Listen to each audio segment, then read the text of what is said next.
बिना बिजली का गांव। बंसीपुर नाम का एक गांव था जहां साल भर से मौसम के खराब होने के कारण बिजली नहीं आती थी। बंसीपुर गांव कभी उजाले के नाम से जाना जाता था, पर आज उस गांव में चारों तरफ अंधेरा छाया हुआ था। ऐसे मानो जैसे सभी लोग बरसों पुराने बिना बिजली के जमाने में जी रहे थे। ऐसे ही एक दिन गांव की सारी औरतें कुएं पर से पानी लाकर अपनी सारी जरूरत को पूरा करती थी। ऐसे ही एक दिन आहा, थक गई रे, मैं तो साल भर से इस कुएं से पानी खींचते हुए परेशान हो गई। अब ना खींचता मुझसे इस कुएं से पानी, मेरे तो कमर में दर्द रहने लगा।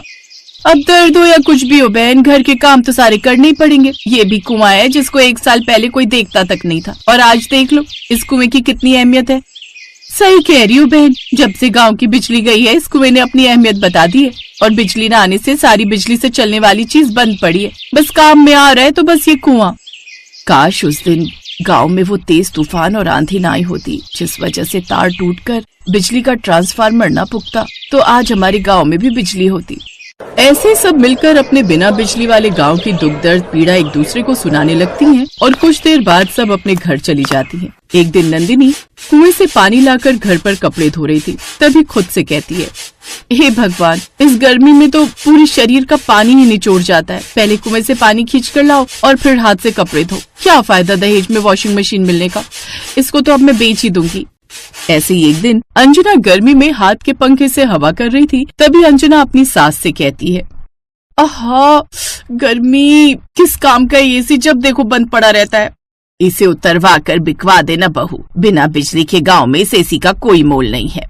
ऐसे ही एक दिन शाम होते ही सारे गांव में गुप्त अंधेरा छा गया था, और गांव के सभी आदमी शाम को दिन ढलने से पहले ही काम पर से अपने अपने घर वापस से आ जाते हैं, क्योंकि पूरे गांव में लाइट न होने की वजह से पूरे गांव में घुप अंधेरा हो जाता है, जिससे पास खड़ा इंसान भी नहीं दिखता था। तभी रात को सुनील अपनी पत्नी से कहता है, माला, अब अंधेरा काफी हो गया और पास के सभी लोगों के भी दरवाजे बंद हो गए। तुम भी घर का दरवाजा लगा दो, मैं ऊपर छत पर बिस्तर कर लेता हूँ। अंधेरा होते ही सभी गांव के लोग अपने अपने घर के दरवाजे लगा लेते थे, और माला भी अपने घर का दरवाजा लगाकर मोमबत्ती के उजाले में छत पर चली जाती है, फिर बिस्तर पर जाकर लेट जाती है। जैसे ही माला की आंख लगती है तभी माला को अपने घर के दरवाजे के बजने की आवाज आती है। उसी वक्त माला अपने पति सुनील को जगाकर कहती है, अजीब, इतनी रात को हमारे घर पर कौन आया होगा? मैं देख कर आता हूँ। इतने में पड़ोस में छत पर लेटा हुआ एक आदमी कहता है, अरे अरे सुनील भैया, रात को इस वक्त दरवाजा बिल्कुल मत खोलना, ये कोई डाकू या चोर होगा। रात को अब हमारे गांव में चोर लुटेरे भी आने लगे हैं। पड़ोसी की बात सुनकर सुनील दरवाजा खोलने के लिए नहीं जाता है। अब गांव में बिजली न होने के कारण रात के अंधेरे में 4 लुटेरों की भी आने की दहशत लोगों में फैल गई। फिर सारी रात सभी लोगों की चोर डाकू की दहशत में गुजरी।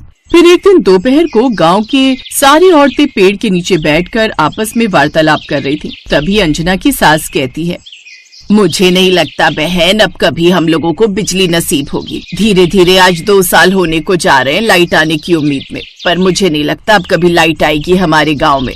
अरे माँ जी, लाइट से याद आया, मैंने स्कूल में सोलर सिस्टम के बारे में पढ़ा था, उसे हम बिजली की तरह इस्तेमाल कर सकते हैं। कैसे बहू? माँ जी, ये सोलर एनर्जी यानी कि सूर्य की ऊर्जा, इसका इस्तेमाल करने से हमारे आसपास का एनवायरनमेंट अच्छा होता है, जिससे पर्यावरण को भी कोई हानि नहीं होती है। इससे हम अपनी लाइट की जरूरतों को भी पूरा कर सकते हैं। अगर कोई ऐसी चीज है जिससे हम अपने घर में लाइट की सुविधा कर सकते हैं, तो तुमने हमें पहले क्यों नहीं बताया अंजना? कैसे आएगी ये सोलर एनर्जी हमारे गाँव में?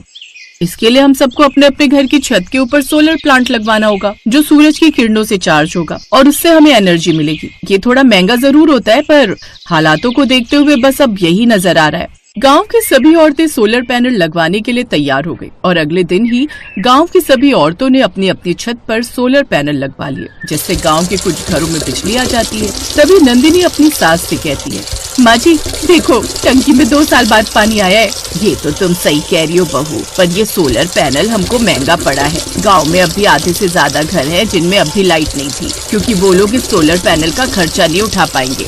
ये तो आप सही कह रही हो माँ, हमारे घर तो रोशन हो गए, पर अब भी ऐसे घर हैं जो बिना रोशनी के पड़े हैं। नंदिनी और उसकी सास ऐसे ही बिना रोशनी के घर की बात सुनकर उदास हो जाती है, और वहीं दूसरी तरफ कमला की लड़की पिंकी कहती है, माँ हमारे गांव में बिजली आ गई है, देखो नंदिनी आंटी के घर में लाइट चल रही है। नहीं बेटी, बिजली नहीं है, नंदिनी आंटी ने सोलर पैनल लगवाए है। तो हम भी पापा से बोलकर सोलर पैनल लगवा लेते हैं। नहीं बेटी, हमारे पास इतने पैसे नहीं है जो हम सोलर पैनल लगवा सके। ऐसे ही गांव के किसी घर में लाइट आ रही थी तो किसी घर में नहीं थी। यही सिलसिला जारी रहा और एक दिन फिर से गांव की सभी औरतें उस पेड़ के नीचे बैठी थीं और आपस में बातें कर रही थीं। नंदिनी भाभी, अब तो एसी की हवा में अच्छी नींद आती होगी तुमको। तुम्हारे घर में तो लाइट आ गई और एक हम है, पूरी रात 1 मिनट को आंख नहीं लगती गर्मी के मारे।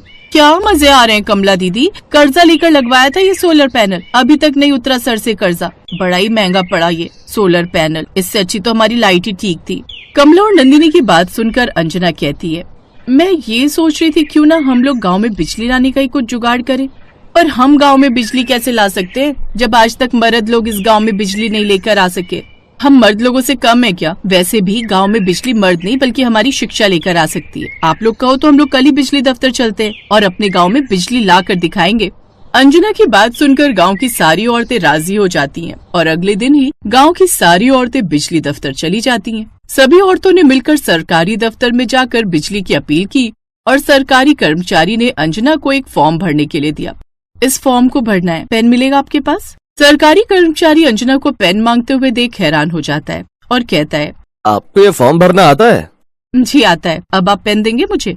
सरकारी कर्मचारी अंजना को पेन देता है और अंजना पूरे फॉर्म को इंग्लिश में भर देती है, जिसे देख कर्मचारी भी शॉक में रह जाता है।